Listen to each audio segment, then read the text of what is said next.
नमस्कार। आज मैं सबका साई वाणी में स्वागत करता हूँ। साई वाणी को प्रारंभ करते हुए मुझे बड़ी खुशी है।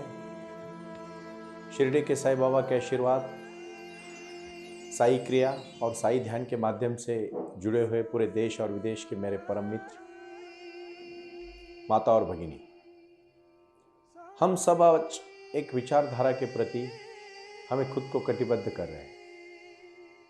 श्रद्धा और सबूरी, सबका मालिक एक, और अपने जीवन में आए हुए दुख को खुशी में बदलना और अपने जीवन को सही और आसान करते करते एक जीवन की दिशा की ओर लेके जाना, यही हमारा मकसद है। हम सब क्यों भटके हुए हैं?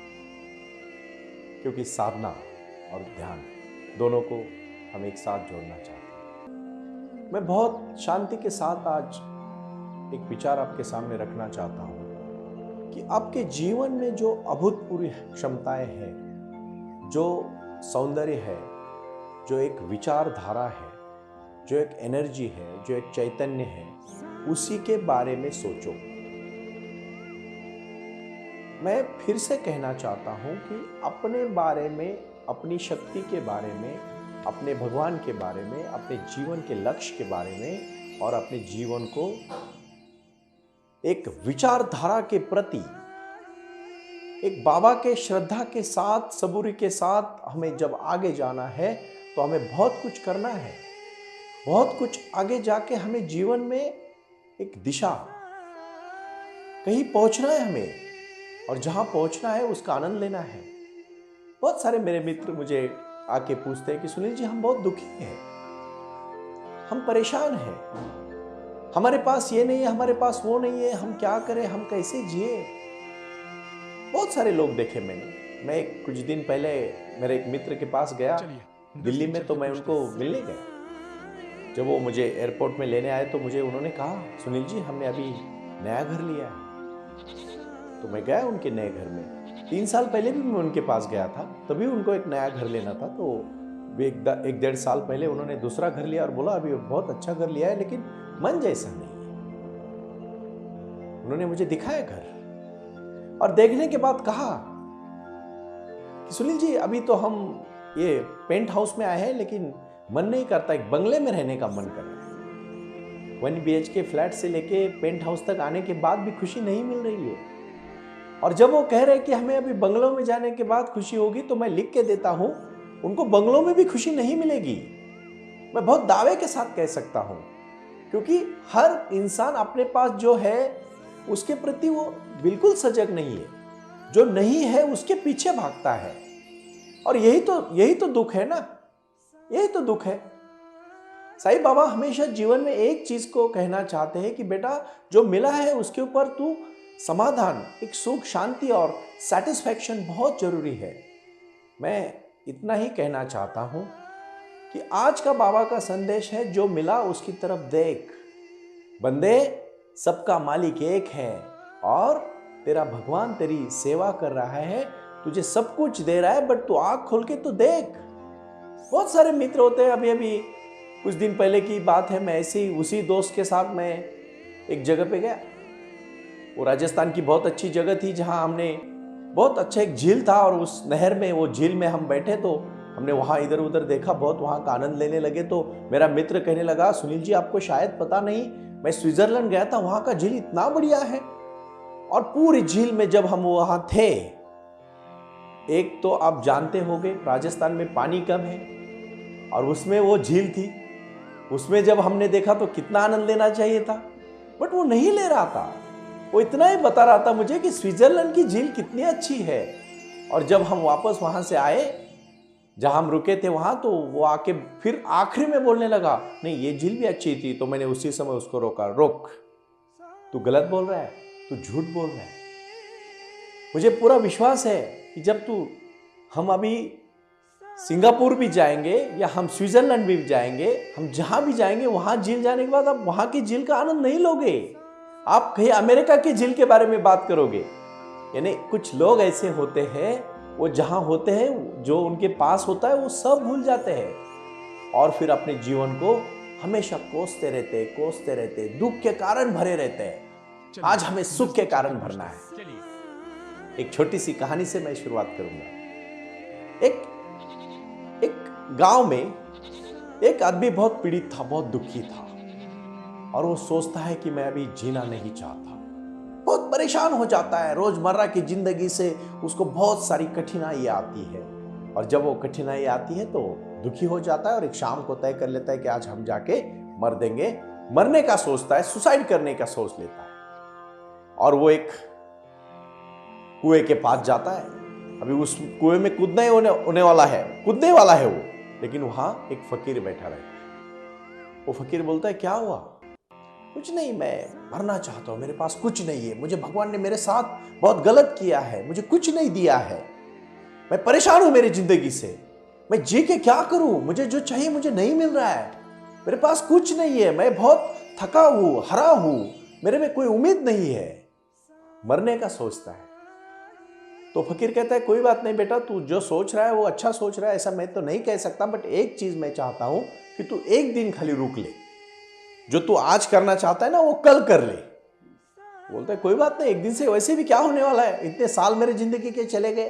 तो रुक जाता है। फकीर ने कहा तो रुकना पड़ता है, कभी कभी लोग कुछ अच्छा कहते हैं तो लोग रुक भी जाते हैं। वो फकीर कहता है, देख बेटा, तू मरना चाहता है ना, सिर्फ एक दिन रुक और मेरे साथ चल, हम में ना बाजू के गांव में जाएंगे, वहां एक धनी इंसान है, बहुत बड़ा इंसान है, वो शायद तुझे कुछ मदद करेगा। वो लेके जाता है उसको उसके पास। वो फकीर जैसे ही उस आदमी के पास लेके जाता है, वो धनी इंसान अपने दरबार में बैठा रहता है। वो फकीर उसके कान में जाके एक चीज बोलता है, और सिर्फ जोर से एक ही चीज बोलता है, 1,00,000। 1,00,000 बोलने के बाद वो बंदा सिर्फ इतना ही सोचता है कि 1,00,000। तो फिर वो एकदम क्यूरियोसिटी से, एकदम बहुत एक उत्सव से, एकदम उत्साह आता है उसमें, और पूछता है, क्या क्या 1,00,000 क्या?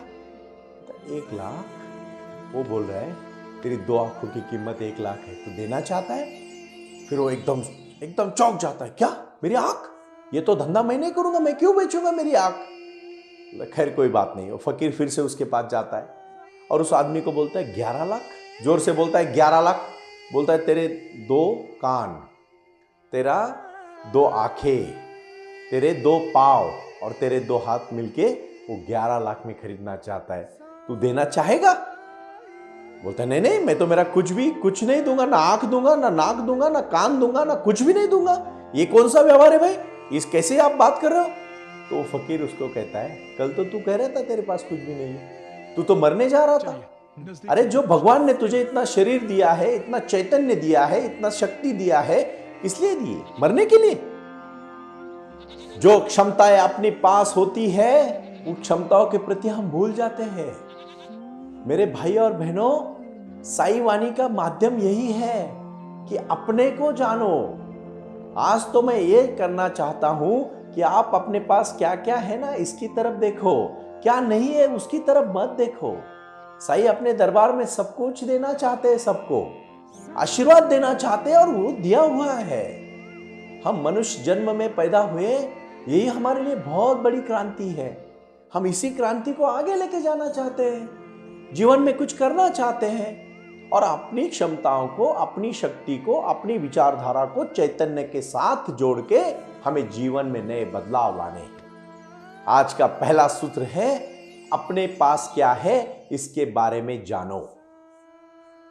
आज सब लोग सोचो। मैं कुछ कहना चाहता हूं भाई और बहनों आपसे। ये साई वाणी का जो प्रारंभ किया है, उसी का मकसद है कि बहुत सारा ज्ञान देने के लिए मैं यहां नहीं आया हूं।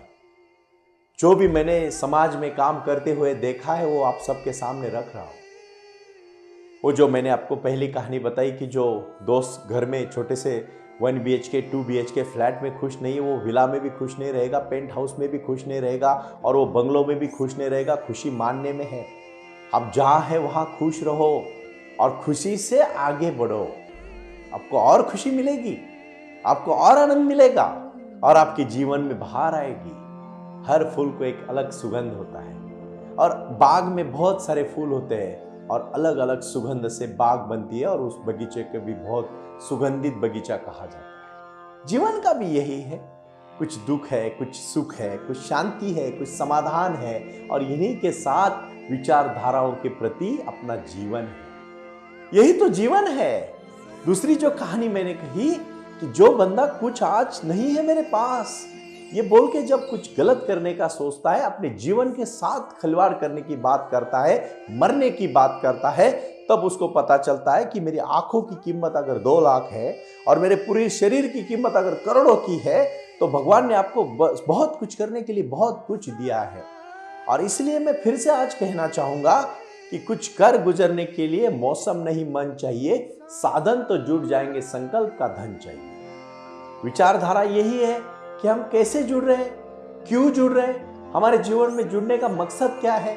इसी से मैं एक बात आपको कहना चाहता हूं। माफ करिएगा, मैं थोड़ी सी कहानियां इसलिए बताना चाहता हूं कि ये कहानियां किसी दूसरों की कहानियां नहीं है, ये अपने हमारे जीवन की कहानियां हैं। बहुत समय होता है, अभी कभी आप भी दुखी होते हो, एकदम चिंतित हो जाते हो और एकदम शांत होकर सोचते हो कि हमें क्या करना चाहिए। जरूर हर समय आनंद का नहीं होता, कभी कभी दुख आता है, कभी सुख आता है, कभी शांति आती है, समाधान आता है। लेकिन कभी कभी जब अकेलापन आप महसूस करते हो ना, तो याद रखना भाई और बहनों, कभी चिंता मत करना। इसी से कहानी से जोड़ के मैं और एक कहानी आपको कहना चाहता हूं कि जीवन एक शांति है, जीवन एक आनंद है और जाग कर जीने की क्षमता रखना एक उज्जवल भविष्य है। कौन सा उज्जवल भविष्य है, कैसा उज्जवल भविष्य है, किस तरह से हम हमारे भविष्य को जुड़ना चाहते हैं, इसका एक छोटा सा उदाहरण देके मैं आपको कहूंगा कि अपने जीवन में कितने सारे लोगों ने सोचा है कि हमें कुछ करना है। मैं आज आपको एक शांति क्रिया कहना चाहता हूं। सुबह हर दिन उठो, अपने जीवन के लक्ष्य के प्रति सजग हो जाओ, 1 घंटा खुद को दे दो। शांति से फ्रेश होने के बाद आप अपने जीवन में 1 घंटा बैठ के सिर्फ शांति कुंडलिनी मेडिटेशन, अपने जीवन में अपने श्वास की तरफ ध्यान दे दो, सिर्फ अपनी सांस की तरफ। यह सांस इतनी महंगी है ना, आपको शायद उसकी कीमत नहीं है। कब पता चलती पता है? जब आप अस्पताल में जाते हो ना, डॉक्टर वेंटिलेटर लगाते हैं ना, तब आपको सांस की कीमत पता चलती है। जो सांस आपको हर दिन फ्री में मिल रही है ना, उसको वैल्यू नहीं है आपको। उसी सांस को सिर्फ अच्छी तरह से गहराई से लेना है। आज ज्यादा कुछ नहीं, साईं वाणी का बहुत दिन प्रयास चलने वाला है। हर दिन मैं आपको हर एक को मिलने वाला हूं सुबह सुबह। मैं एक दिन में सब नहीं सिखाना चाहता, क्योंकि हमारा जीवन भी इसी प्रकार का जीवन है कि हम किस तरह से जीना चाहते हैं, यही हमारी जीवन की क्षमता है। और हमारे जीवन को हमें बनाना है भाई और बहनों। हमारा जीवन ऐसा नहीं बनेगा। क्यों जन्म दिया है भगवान ने हमें भगवान ने जन्म दिया है, सबको जन्म दिया है। और जीने के बाद कोई कुछ बनाया और कोई कुछ भी नहीं बनाया। एक राजा अपने तीनों बेटों को पढ़ने के लिए गुरुकुल में भेज देता है। तीनों बच्चे बड़े होकर गुरुकुल से पढ़ के आते हैं। राजा बहुत चिंतित होता है, अपने वजीर को, प्रधान को बुलाता है, प्रधान जी आइए, मैं तीनों में से किसको राजा बनाऊं? मेरे तो तीनों बच्चे मुझे काबिल दिख रहे हैं। प्रधान जी बोलते हैं, महाराज अब एक छोटा सा काम करो, तीनों को छोटे छोटे एक मुठ भर गेहूं दे दो और आप 2 साल के लिए तीर्थ यात्रा के लिए चले जाओ। तीनों से मुठ भर के गेहूं लेके राजा अपने बच्चों को गेहूं देता है और तीर्थ यात्रा के लिए 2 साल के लिए चला जाता है। जैसे ही राजा 2 साल के लिए चला जाता है, उसी समय उसी भूमिकाओं के प्रति पहला बेटा सोचता है कि महाराज मेरे पिताजी ने मुझे गेहूं क्यों दिए। वो गेहूं लेता है और उसमें सोने की डब्बी बना के अपने राजमहल में रख देता है। राजमहल में रखने के बाद अपना कार्य शुरू कर लेता है। दूसरा बेटा सोचता है कि ये क्या है, ये बहुत महत्वपूर्ण गेहूं है, ऐसे थोड़ी ना मेरे पिताजी ने मुझे दिए है। वो अपने राज के जो दरबार की जो बहुत बड़ा खेती होता है, उस खेती में चला जाता है और ऐसे ही गेहूं फेंक के आता है, जैसे बोए है उसने, वहां निकल आता है, वापस घर आता है अपने और अपना कार्य करने लगता है। और जब तीसरा बेटा सोचता है कि मैं इसका क्या करूं, और फिर जब वो अपने राजबाग में उसको जमीन को बना के उसमें बो देता है, जमीन को बोने के बाद वो गेहूं को उसको पानी देता है और उसकी पूरी तरह से ख्याल करता है। अपने जीवन में भी भाई और बहनों यही करना है। तीसरे बेटे की तरह। और जब वो बोता है, उसकी ख्याल लेता है वो गेहूं के छोटे छोटे पौधों का, तो उस पौधों के बाद उसमें बहुत अच्छी तरह से गेहूं के छोटे छोटे पौधे आते हैं और 2-3 महीने के बाद उसको गेहूं आते हैं। फिर वो अपनी बहुत अच्छी तरह से उसमें जो तन आता है उसको निकालता है, उसको बहुत अच्छी तरह से ख्याल करता है, और ख्याल करने के बाद जब उसको 3-4 महीने में गेहूं आते हैं तो उसको निकालता है फिर से, और फिर से वो गेहूं को उसमें बो देता है, और ऐसे 2 साल तक करते रहता है। 2 साल के बाद 3 बोरिया गेहूं बनते हैं। गेहूं बनने के बाद वो अपने राजमहल में रख देता है और बाकी का कार्य, उसका निरंतर कार्य चालू रहता है। 3 साल के बाद पिताजी आ जाते हैं तीर्थ यात्रा से और प्रधान जी को बुलाते, बोलो मेरे तीनों काबिल बच्चों को बुलाओ। पहले बच्चों को पूछते, बेटा तूने क्या किया गेहूं का? पिताजी आपने दिए हुए गेहूं, ऐसे थोड़ी ना गेहूं है, उनको तो मैंने सोने के डब्बे बना के रखा है, चलो मैं दिखाता हूं। और देखने जाता है तो उसमें सिर्फ बिल्कुल कीड़े मकोड़े उसको लगे जाते हैं, कुछ काम के नहीं होते हो। पिताजी बोलते हैं, ओ ठीक है। दूसरे को बोलते, बेटा क्या किया तूने? पिताजी मैंने तो अपनी खेती में लगाया, चलो जाके देख के आते हैं। घोड़े में बैठ के जाते, खेती में जाता है, गेहूं कहीं दिखते नहीं है, पूरे घास उगी रहती है इधर उधर। गेहूं कहाँ है? गेहूं तो थे नहीं, क्योंकि घास इतनी तकलीफ देने लगी, गेहूं ऊपर आए नहीं जमीन के। तीसरे को बोलते, बेटा क्या किया तूने? तीसरा नम्रता के साथ बोलता है, पिताजी 3 बोरिया मैंने बनाई उस मुट्ठी भर गेहूं की, उसमें से 2 मैंने राजमहल में अपने सभी सरदारों को दिए और एक अपने दरबार में रखी। पिताजी उसकी तरफ हंस के देखते, प्रधान की तरफ देखते और बोलते, मेरे बाद बेटा तू इस राज्य का राजा बन जा। उसी प्रकार अपने को जीवन दिया है, भगवान ने हमें जीवन दिया है। गेहूं की तरह हमारा जीवन है, बीज है, बीज। उस बीज को अगर ध्यान, धारणा, साधना, योग, प्राणायाम, मेडिटेशन के साथ जोड़ोगे ना, और साईं बाबा के आशीर्वाद लेके साईं वाणी सुनने के बाद आपके जीवन में जो बदलाव आएगा, जो क्रांति आएगी, उसी प्रकार कोई कुछ भी नहीं बनता जीवन में। जीवन तो सबका समान है, सब जब जन्म लेते हैं तो सब समान है, वो गेहूं की तरह है। कौन अपने जीवन में कार्य करता है खुद के ऊपर, उसी तरह जीवन बनता है। जीवन में जियोगे और मरोगे पहले लड़के जैसा होगा। जीवन में जियोगे, खाओगे, पियोगे, ऐश करोगे, दूसरे लड़के जैसा होगा।